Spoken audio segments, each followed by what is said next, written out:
मरीज हूँ। कैसे हो सब लोग, ठीक ठाक हो?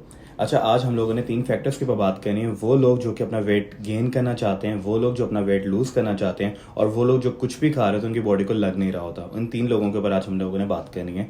बहुत ज़्यादा क्वेश्चंस वगैरह इनके मुतालिक आ रहे थे, और अब आप लोगों ने इस वीडियो को या तो सेव कर लें, या तो शेयर कर लें, या फिर पेंसिल कॉपी साथ साथ पकड़ के इनको नोट कर लें, या फिर साथ साथ हर फैक्टर का स्क्रीनशॉट ले लेके नीचे कमेंट्स के अंदर आपने बताना है कि पॉइंट कौन सा वाला मिस हो गया, या फिर जो पॉइंट आपको समझ नहीं आया, या फिर जो पॉइंट को आप दोबारा से सुनना चाह रहे होते हैं उस तरीके से। सबसे पहले हम बात करेंगे उन लोगों के ऊपर जिन्होंने अपना वेट लूज करना है। ठीक है, वेट लूज करना एक बहुत असेंशियल फैक्टर है उन लोगों के लिए जो कि मतलब अपनी कैलोरीज को अंडरस्टैंड कर सकते होते हैं।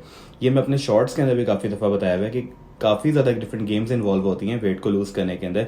अब उनके अंदर वन बाय वन हम लोग बात करते हैं प्रॉपरली। सबसे पहली चीज़ ये होती है कि आप लोगों ने अपने प्लस माइनस बैलेंसिंग को कंट्रोल करना होता है। उसका ये मतलब होता है कि अगर आप अपनी इनटेक वही रख रहे हो, मतलब कि जो आपको रिक्वायर है, और आपकी जो एक्सपेंडिचर है वो भी वही वाला है जो आपको रिक्वायर है, तो आपका वेट एक बैलेंस के अंदर रहता है। ठीक है, इसको आप इस तरीके से समझ सकते हो कि अगर आप लोगों ने 2 रोटियां खा रहे हो और आप अपना वर्कआउट भी 2 रोटियों जितना कर रहे हो, तो आपका वेट स्टेबल रहेगा, जिसको काफ़ी लोग कहते हैं स्टक वेट के अंदर आया हुआ है।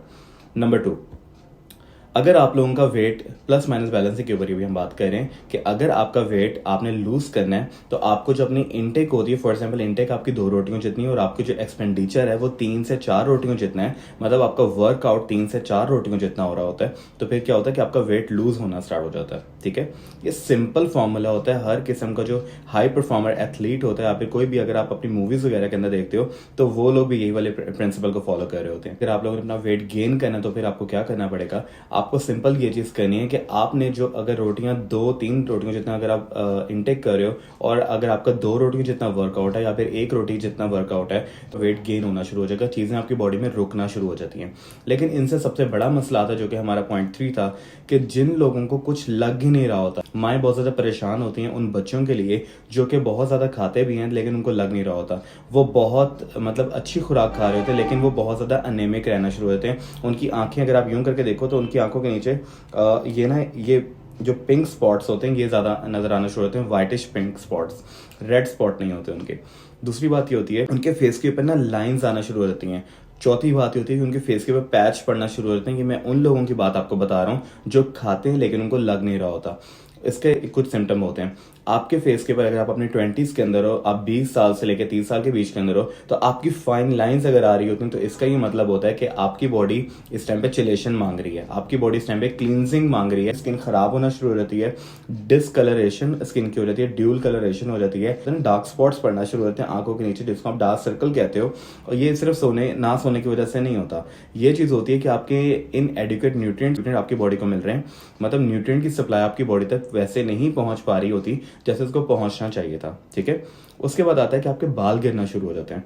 बाल इतनी स्पीड में गिरना शुरू होते हैं उन लोगों के जिनका हार्मोनल इम्बैलेंस आ रहा हो। अगेन वही वाली बात, कुछ लोगों को हार्मोन्स का इम्बैलेंस क्यों आ रहा होता है? क्योंकि हार्मोन्स को रेगुलेट करने के लिए आपको न्यूट्रिएंट्स वगैरह रिक्वायर होते हैं। आप लोग कहोगे कि हम लोग अगर अपना खाना पीना मुनासिब खा रहे हैं, तो हमारी बॉडी में न्यूट्रिएंट्स का इम्बैलेंस कैसे हो रहा है? जब भी आप कोई भी खुराक अपनी बॉडी के अंदर इनटेक कर रहे होते हो, तो उस खुराक को मेटाबोलाइज करने के बाद बॉडी से रिलीज करवाना बहुत ज्यादा जरूरी होता है। 90% केसेस में क्या होता है कि जब भी आप कुछ खा रहे होते हो, उसका सम पोर्शन जो होता है वो एनर्जी में यूटिलाइज हो जाता है, कुछ पोर्शन उसका जो होता है वो बॉडी से एक्सक्रीट आउट हो जाता है, निकल जाता है बाहर, लेकिन कुछ पोर्शन जो होता है वो बॉडी के अंदर रुक जाता है। वो जो कुछ पोर्शन बॉडी के अंदर रुक जा रहा होता है, वो असल के अंदर आपकी एजिंग कॉज करता है, आपके स्किन के मसले वगैरह पैदा करता है, डिजीज वगैरह पैदा कर रहा होता है। और ये वाली वीडियो उन लोगों के लिए बहुत ज्यादा इंपॉर्टेंट है जो कि हेल्थ केयर प्रोवाइडर्स हैं, क्योंकि उनको असल वजह नहीं पता लग रही होती कि उनके पेशेंट सेटिस्फाई क्यों नहीं हो पा रहे होते, उनके पेशेंट को फर्क क्यों नहीं पड़ रहा होता।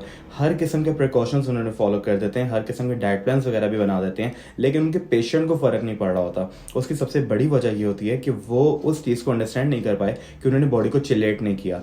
चिलेशन को हम इंशाल्लाह ताला एक नेक्स्ट वीडियो के अंदर प्रॉपर्ली एक्सप्लेन करेंगे, जहां पर अगर आपको वेट गेनिंग के अंदर कोई मसला आता है, वेट लूजिंग के अंदर कोई मसला आ रहा होता है, या फिर अगर आपको चिलेशन के स्पॉट्स के ऊपर कोई मसला आ रहा होता है, तो आप नीचे कमेंट सेक्शन में हमें बता सकते हैं। नेक्स्ट वीडियो में इंशाल्लाह ताला प्रॉपर बनाऊंगा चिलेशन के ऊपर, वेट गेनिंग के हिसाब से, वेट लूज के हिसाब से, और आपकी बॉडी बिल्डिंग के हिसाब से, और सारे हार्मोनल रेगुलेशन के हिसाब से। अभी वीडियो उन लोगों के साथ शेयर करना जिनको इस इंफॉर्मेशन की बहुत ज्यादा जरूरत है। ठीक है, thank you so much, doctor Haris Rashid. Allah Hafiz.